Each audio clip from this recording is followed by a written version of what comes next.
Hey YouTube, let's watch a little bit of this.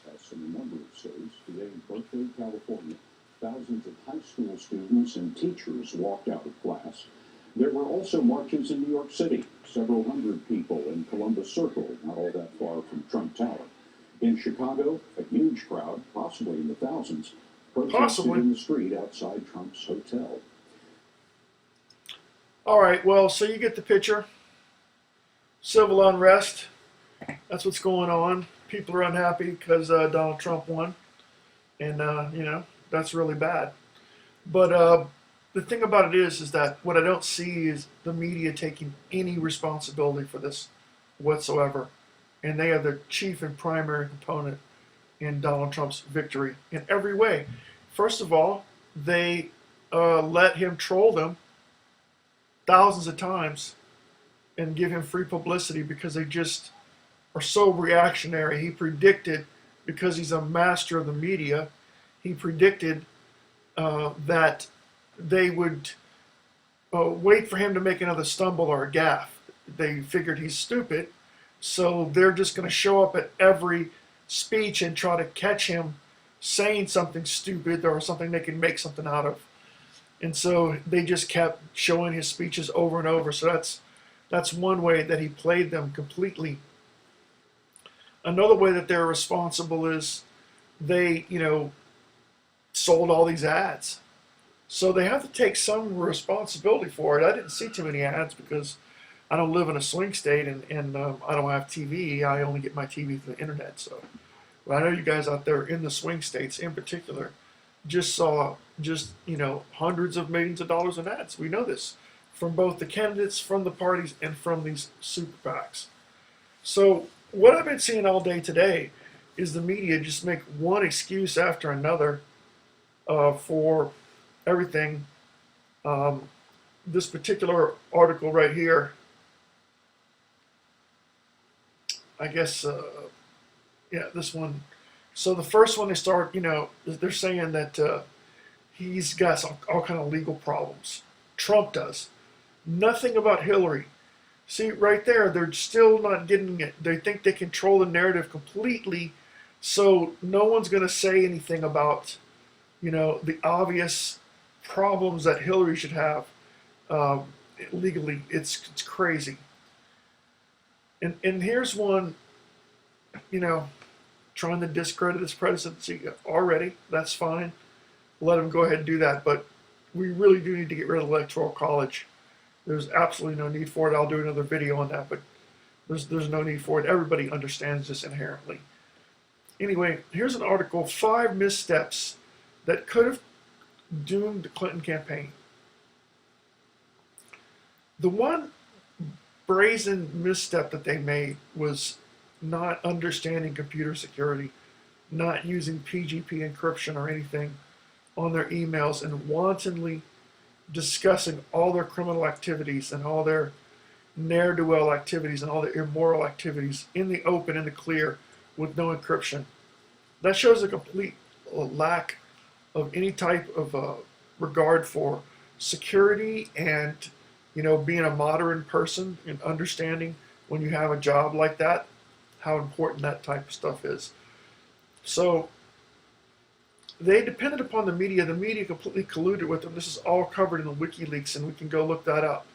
But there are many occasions when they colluded with the media in every way, having them into meetings and actually making plans, letting them edit articles and everything. So everyone knows all this stuff now. So that's another way the media doomed her, is they let her think that she was a strong candidate. They let everyone think that she's a strong candidate.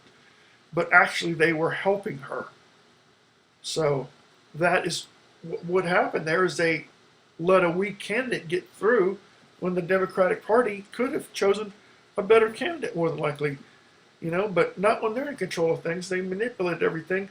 No one else even had a chance. And I'm not just talking about Bernie. I'm talking about anyone that would have run. They would have colluded against them. They would have stabbed them in the back. There's no end to the trickery and chicanery that they would have done to their own people. So that's another way. The media did not help her. And then and just in general, that they're completely not understanding the situation. They use their own bad data and then let the campaign also think that this was all real. All these polls were all made up. They're all heavily weighted.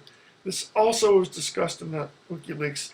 Podesta emails some other people in the group there about meeting with some reporters and pollsters to decide how they were going to weight the polls. So this is a foregone conclusion. This isn't a conspiracy theory. Nowhere in this article does the media take anything, any kind of blame whatsoever. No one is going to believe them anymore. A completely new form of media is going to have to be devised. Better production values than this, one would hope. But the thing about it is that we just can't rely upon these people to tell us who's winning or what's fair or what's real, what's a real criminal charge, what isn't. You can't trust them on anything. And after they've shown themselves to just be covering for Hillary and allowing her to get away with these crimes over and over. Trump may get away with them too, but I really doubt it. They seem to not like him. The people that they don't like, they do their best to get rid of. Someone like Hillary that they like, obviously, they will cover for them forever. We'll see what happens to this lady, but she really needs to be in jail. Some sanction needs to be taken against her because any of us who violate those security protocols would have been in jail already. Here is a big explanation of why their polls are bad. Their polls are bad because they're liars. And they, purposely weighted the polls. And so everyone had the impression, because they were trying to push it, that Hillary was ahead when she never was ahead. She's a horrible candidate. They're just more of these left-wing fools just freaking out.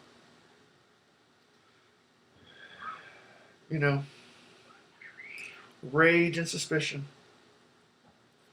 Yeah, people should be suspicious. They should be suspicious of this whole narrative. The fact is, most Americans agree about 80% on things. The Tea Party and Occupy Wall Street, they have very many things, many more similar things than they have differences between each other. The whole thing is an illusion. There is no Democrat and Republican Party. They are merely private corporations, and they act as such. They are not federally chartered even. They are just people that the media has colluded to give power to. So until those institutions are gotten rid of, you can forget about having any kind of decent republic. And so, yes,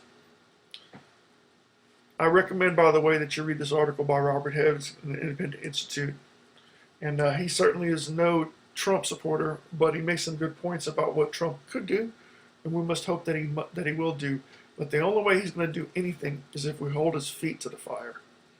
So the thing that they didn't teach us in school was that there's really a fourth branch of government, and the fourth branch of government is the citizens, and it's up to us to take responsibility to make the government heal, to uphold the Constitution, to protect our rights. We can't leave this up to anyone else. There are three branches of government. They are not providing checks and balances. They are not limiting the government. It is up to the citizenry to do that now. And an attempt was made in this election, and we'll see how far it goes. But this is a worldwide movement, much bigger than Donald Trump. Thanks.